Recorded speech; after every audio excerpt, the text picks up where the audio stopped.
Well, good evening, card chargers, and welcome back to a new episode of the Cincinnati Kids Vintage Baseball Card Channel. Tonight, I'm going to give a recap of the National for me this weekend. But first, a heartfelt thank you to all my subscribers and viewers, commenters, for supporting this channel, and particularly sticking with me in a time when I've been gone for almost a month. Just a brief explanation: I was on vacation, went to Italy, and it was a fabulous time. And then right when I got back, I had to go back to work for a bit and then break away from the National. And I thought, boy, maybe I'd get a video in before then, and that didn't happen. So in the background there, you see some recent cards I've either acquired or got back from grading from SGC, and hope you're enjoying those. But thank you for tuning in, and let's get to the show and how that went. So the plan was to be there on Saturday and Sunday. I left fairly early Saturday morning to drive to Cleveland, and the drive took longer than I expected it would for me, and I kind of go at my own pace. I'm kind of my own beats of my own drummer kind of a dude, and it ended up that it was not looking like I would get there until like 4, 5, 6 p.m. I ended up actually arriving around 5:30 to the hotel and checked in, and I thought, I just think I'm just gonna not go in today to the IX Center and just take it easy, have a nice dinner, get ready, go to bed early, and get ready to go to the National the next day. So that's what I did, and I am disappointed in myself, and I'm sure maybe some of you out there are disappointed I didn't get to meet you in person and on Saturday, and I didn't realize that a lot of everyone had flights and was going to take off and have to leave on Sunday, and it just didn't work out this year. But hopefully in Chicago next year, I'm thinking I would like to try to be there more than 1 or 2 days and be able to interact with the community a lot more. But it sounded like everyone had a great time, had a lot of fun, and I've watched a lot of videos and commented on those that were there, and some amazing pickups. Man, Billy Ballgame picked up an amazing Henry Aaron rookie. It's got to be the most amazing Gem Mint 2 I've ever seen in my life. And he was just thrilled about that acquisition. Darren from Return to Collecting, just an incredible haul of just amazing cards. So I was just living vicariously through everyone's amazing pickups, and I knew my day was coming. So I'm kind of a tail end Charlie. I kind of stealthily snuck in and snuck out. I didn't see anyone on Sunday at the show that I thought I recognized or knew. So I apologize if I missed someone there that was still there on Sunday. I guess our paths just didn't cross, or I just didn't know your channel that well enough or whatever. I am a bit shy and a little bit introverted anyway. I think the mass of people on Wednesday, Thursday, or Thursday and Friday I would have lost my mind. So Sunday there were a lot of people there, but it was a lot less than what others channels had reported previously throughout the week. And like wait lines to the restroom were really short. I don't think I waited longer than 5 minutes, 10 minutes to go to the restroom. So clearly it was a different environment on Sunday. A lot of people had left the show. So I went in to try to pick up the scraps, and I had several goals in mind. I'm going to share a few of them. I'm just not me to share too much of what I'm anticipating trying to get before the show because of the disappointment if I don't get those cards. I just would rather not share that. But I will share what I was looking for, and I found none of these cards. In fact, I only saw a possible one of these cards that I might have bought, but I did not. First off on my list was a 56 Topps Jackie Robinson, and I didn't see one that was there that I even thought I could even remotely be in the where I could negotiate into a price I was comfortable with. And I just think that even the lower grade ones of that have just passed me by what I'm willing to pay for a card.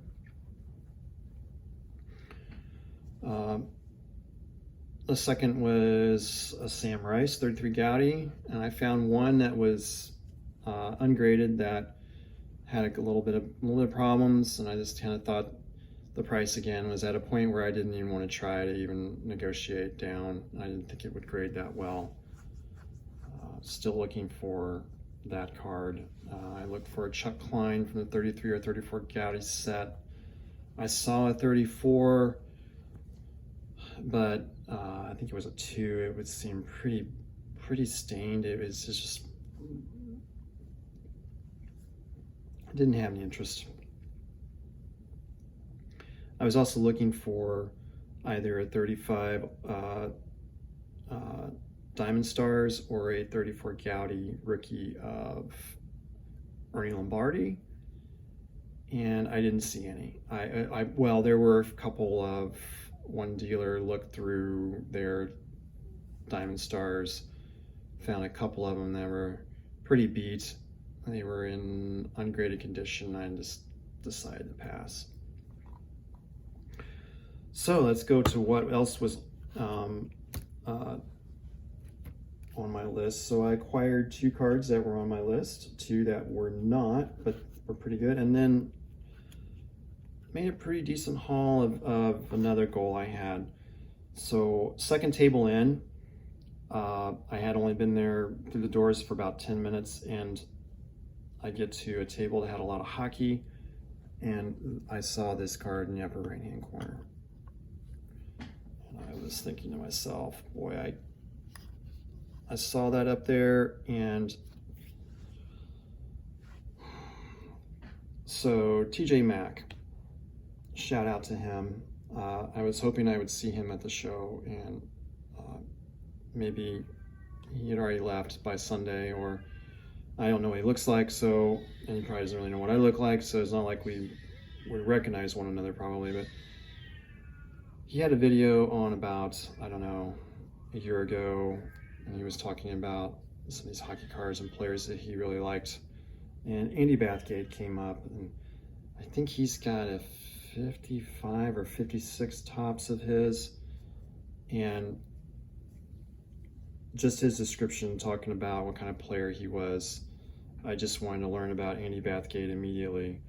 And so for this last year, I've been looking for this card. I just fell in love with the 57 Topps, and I just love the color on it, and it's a full image of him, you know, in action, skating, and it's like, just couldn't find one that either worked price-wise or is in decent condition.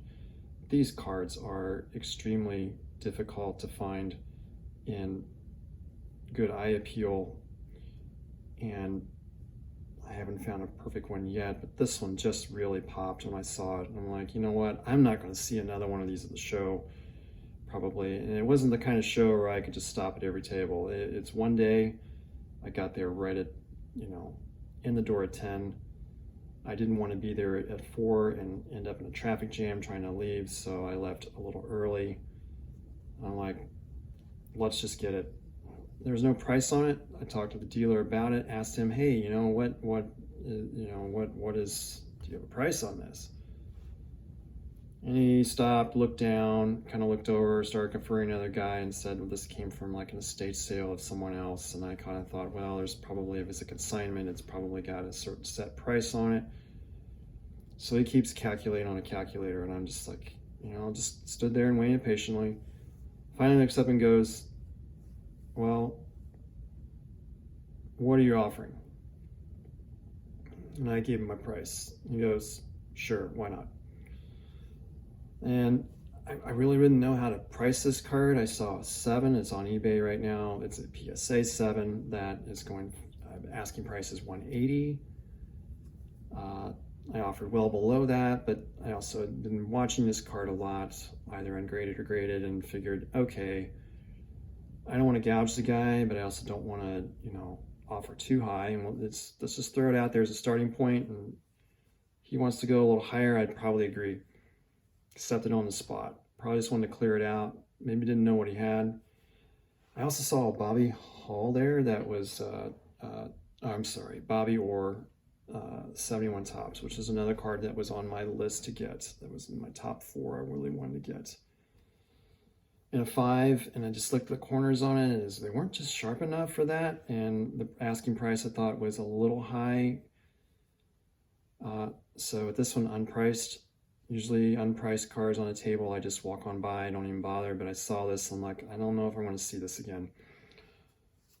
And so that's the story of how I ended up with this beautiful 57 Tops Andy Bathgate. Then I went on into the back room area. I kind of looked at some other cards. I saw a card that, a couple of cards that popped my eye that I just kind of thought about, and I was like, maybe I'll come back and visit later. I'll talk about that in a little bit. But I also had 3 cards I was looking to trade, and I wanted to try to unload those pretty quickly, and I didn't want to mess around. But just being one day and about 6 hours or so for me, I would give myself for this show. So I walked up to a table that had quite a few interesting cards there, and I didn't expect that I would end up with this card particularly. This is not a player that I really seek out to collect, but obviously perhaps the ultimate hobby icon. And it's none other than Mickey Mantle. And I was able to get a pretty decent return on pretty much what I figured I would get. Maybe a little less than I would hope for the 3 cards I was trading in. I was trading in a 72 Tops Roberto Clemente, a 56 Tops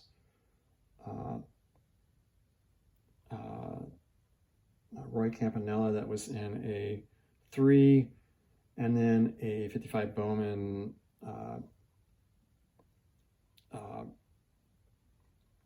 who was it?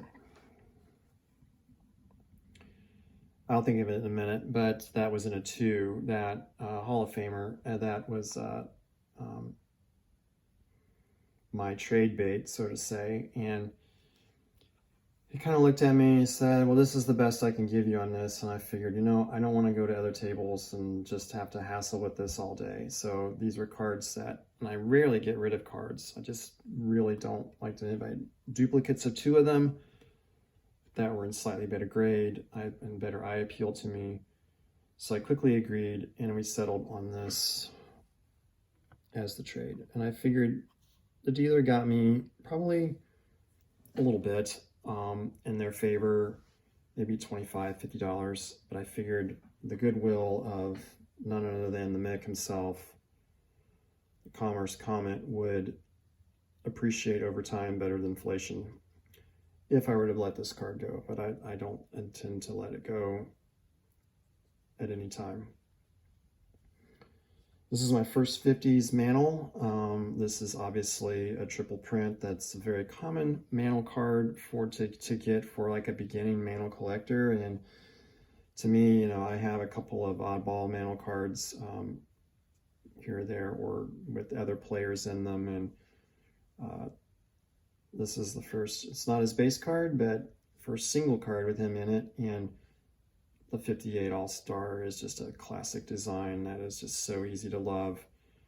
And I'm very thrilled with adding this with really not too much haggling. And honestly, I asked if he could go a little bit lower in the price, drop by 25. He said no. He goes, Mantle's the easiest to sell, and these are going to be really tough for me to sell. And I thought, let's send it to Clemente. I don't know. But I didn't argue with him. Again, time was of the essence. I knew I had to be snappy and had to keep going. And this was probably the best deal I was going to make. So I figured I would go for it, and not a card I expected I would get. He wasn't on my list to get this time around. But I'm very happy with acquiring this card. So after that, I needed a little bit of relaxation and kind of distress. I mean, negotiations for me aren't the easiest. I don't relish going back and forth with someone, and I want to quickly come to a deal, and if it doesn't look like it's going to happen, I'll just move on.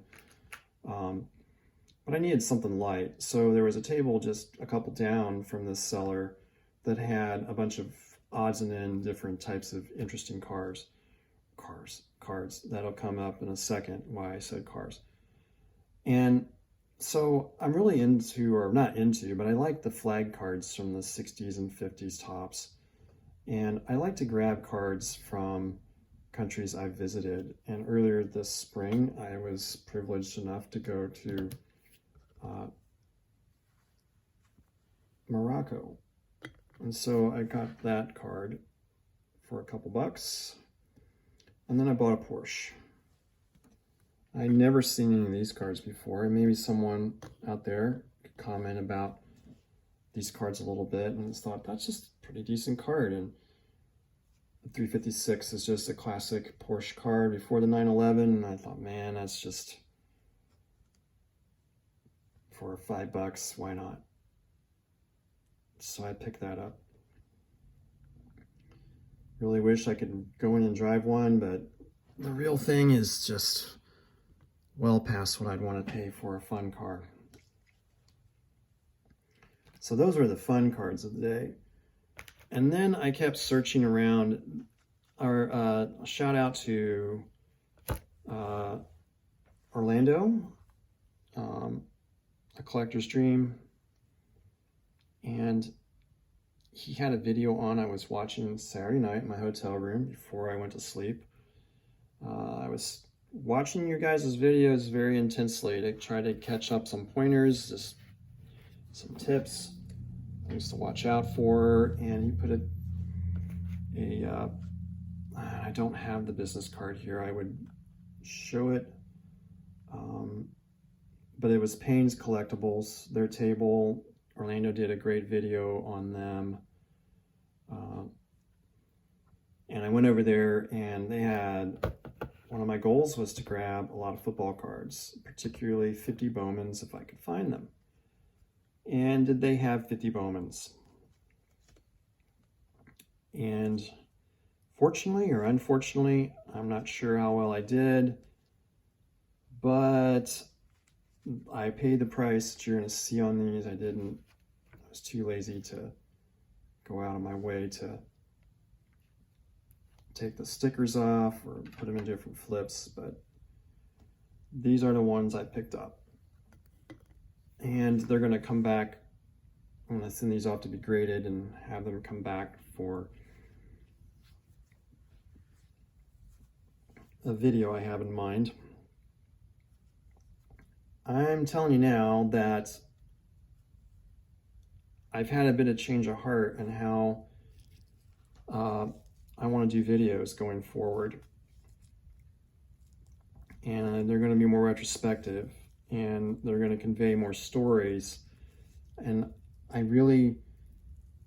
obviously I have favorite players. We all have favorite players that we want to collect their cards, and we got a couple of those coming up here briefly, but there's also cards that evoke stories and nostalgia. And if a card has a story in it, then I'm going to be more drawn to it. If I don't feel like there's a story in a card, I'm probably going to pass on it in the future. And I want to tell stories, and there's going to be a connection with these Bowman cards, some of these Bowman cards here in the future. But the bottom line is that either they were World War II veterans in the military, or there's something artistic about the card I really liked, or they're a player, not necessarily a Hall of Famer, but just a really impactful, important player. Obviously, this guy is a Hall of Famer, but this is just beautiful. And this is the one I'm most concerned about that I might have gotten hosed on. I did pay $50 for this card. Maybe Terry or someone else in the know of 50 Bowman football could let me know that. It doesn't matter. Hopefully it'll grade decent. If not, it was just a lot of fun to go through all these cards and pick them up. So That's Charlie Trippi. And next up, I've got Bob Perina. You might see a similar theme on this card. Get that a little closer in the shot, maybe. I don't know, kind of hard. But yes, this is just the poses they had, and just amazing cards. Next we have William Blackburn. Some are Hall of Famers, some are rookie cards, some are just, you know, players, but none of them are common. And these are all tough-nosed guys. I mean, hard as nails, tough football players that a lot of them work jobs in the off season. Imagine that today by the players we had today. Here's another Hall of Famer. This is George Connor. Can't see his face because the sticker is over it, the price sticker, but love that background too. This is kind of a special one. I've been looking for this card and you just don't see these pop up very much. I'm not sure if this is a high number or rare or not. Actually, no, it's not. I think it is card number 1 of 4 series. I don't know about that, but I know a lot about the player on it. Again, you can't see his face, but that's Alex Agassi, his rookie card. He played with the Browns, I think, for a little bit. But we'll hear more about his story in another video. He is near and dear to my alma mater. Let's see, what else we got? More 50 here. Picked up Earl Murray, also affiliate with my alma mater. Again, that background's amazing. I just couldn't believe I got all these in one place in really nice condition. All these I'm going to send off to grade. Barry French, also played for my alma mater.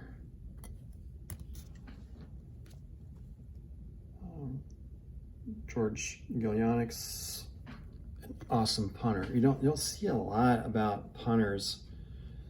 And in a future video, I'm going to feature a punter that I really loved as a kid. That's just an awesome, neat sky background. I drove home last night and I got in just before about 8:39 p.m. local time. Where I live, we're on the farthest stretch west of the Eastern Time Zone, and the sun sets here pretty late, and the sky looked just like that in the background. So this card's already got a story for me. But he is from my home state, or at least went to high school in it.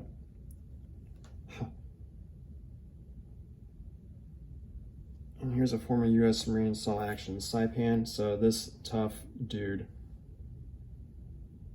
And then just, you know, maybe I got a great deal on that price, but clearly with the cool Rams helmet, I like that. And then a couple 51 Bowmans. Arnold Weinmeister. Again, the background, just amazing. You're gonna get an idea of what this might be once I get these off graded and brought back. And then the final one I picked up is another 51 Bowman. A pretty good player for the Green Bay Packers, Tony Canadeo. There you go. So more to come on those. Then I went through a bit of a drought and I went table to table, broke for lunch, grabbed a slice of pizza. That was great. I didn't really have much more of a game plan, but I just hadn't really picked up the big card yet. Like, I really want to pick up a sort of semi or grail card, or a card that would really help on a player run I'm doing in particular. I got to a table and started, I rifled through a few of the low-end boxes of graded cards they wanted to go. And I came across this.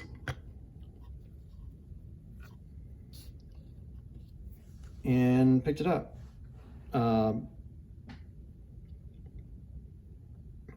would say this was my least comfortable experience with a dealer that day, and I probably would, based on what they said to me, said I nickel and dime them down, or if I'm going to cut them to the quick, I should have exact money for the price that was settled on. And I just responded, you know, you're right, point well taken. But in the back of my mind is like, if I see another show in the future, I probably won't shop with you. It took forever to get their attention to even start negotiation for this card, but I thought the price was a little too high. The price was settled, and I didn't think it was unreasonable. He goes, I'll let it go because it's an all-star card. And I almost said to him, you know what? We don't have to do this if you don't want to. But he sat there and pondered and pondered and pondered and pondered. This isn't like a high money card. And I just stood there silently and kind of went through some facial expressions like, come on, man, you can do this.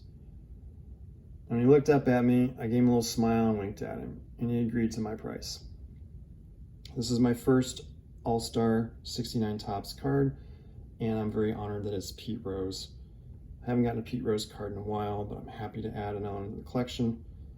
I love the green on that, the green trim and the little stars in the background. And I'm pretty sure it's not him at the plate hitting. I'd be kind of curious who that is at the plate in the background photo. But this was second to the end. So it was starting to get late. I went up and down some tables, and I was kind of like, you know, I'm getting to the point where I'm just running out of steam and I'm ready to go home. But I hadn't found the big card yet. And I'd say the fourth or fifth card, it was on my list. I had seen it in the beginning, early on in the day at a pretty reputable seller. It was in a PSA 6. It was perfectly centered, but it looked like it had been driven, like a car driven over it with mud tracks. And this card in particular is susceptible to having those black staining ink marks from the print run. And I just didn't click with me, just didn't vibe. There was a little bit of staining in the border in some spots. And I thought, I'm not sure how this got a 6 other than it's just really well centered. Like you're talking like 95.5 or 90.10 centering. And that's great, that's fine. But it didn't speak to me. And it was at a price where I was like, yeah, I might be able to negotiate down $20, $30, but it's still gonna be the most I've ever spent on a card and the most I won't be happy with.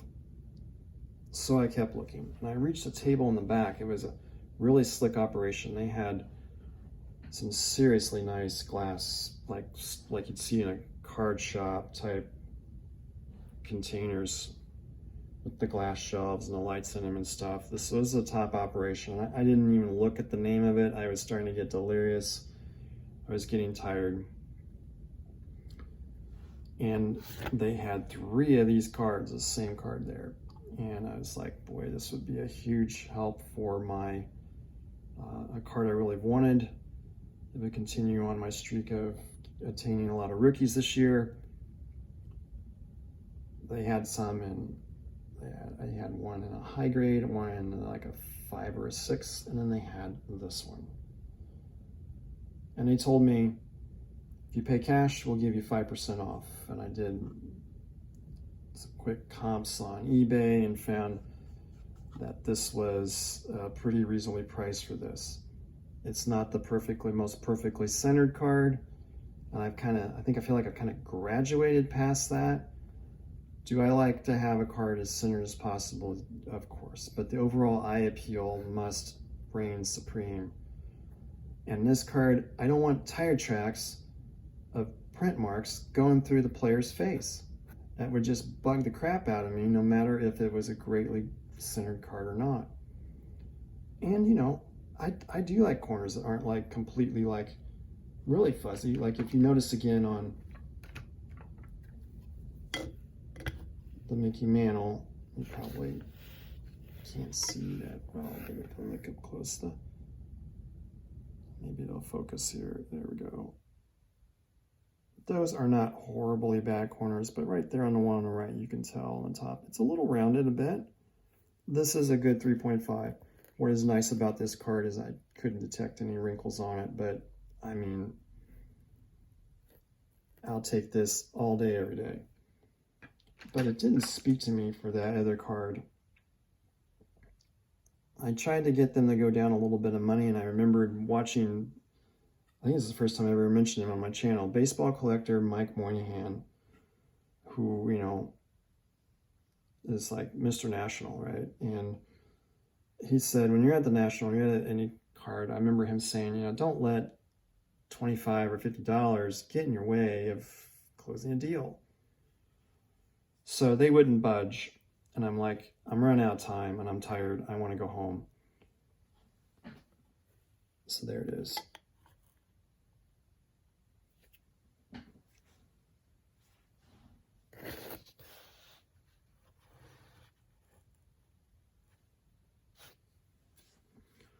The rookie Yaz. And it will also add to my 60 Hall of Fame run, 60 tops. And I was just, the transaction was just so antiseptic, but it's okay. I actually preferred it that way in that instant because it happened very quickly. And I was very satisfied with this purchase. Now, it is the most centered, uncentered card you're going to see in my mind. And some of these 60 tops are like that. You're kind of like, how did that end up like that? And it's always like a quandary to me, and that makes me ask a question. But I can't stop looking at this card. Are there better ones out there? Yes. Better centered without tire tracks on them? Yes. But they'd be a 7 or 8 grade and be pretty far past what I'd want to pay for any card. So there it is. The 60 tops, Carl Yastrzemski. I'm adding on to my run, my player run there, and I've got the rookie out of the way now. I had recently added the 65. Now I've got this one. I actually also recently added a, I think it's the 82 Donruss, one where he's bunting, and that's a neat card too that I added for fairly inexpensively. And so I want to give a shout out to Yaz fan. Daniel, this is for you. And with that, I'm done. That was my national experience. So until next time, good night and good luck.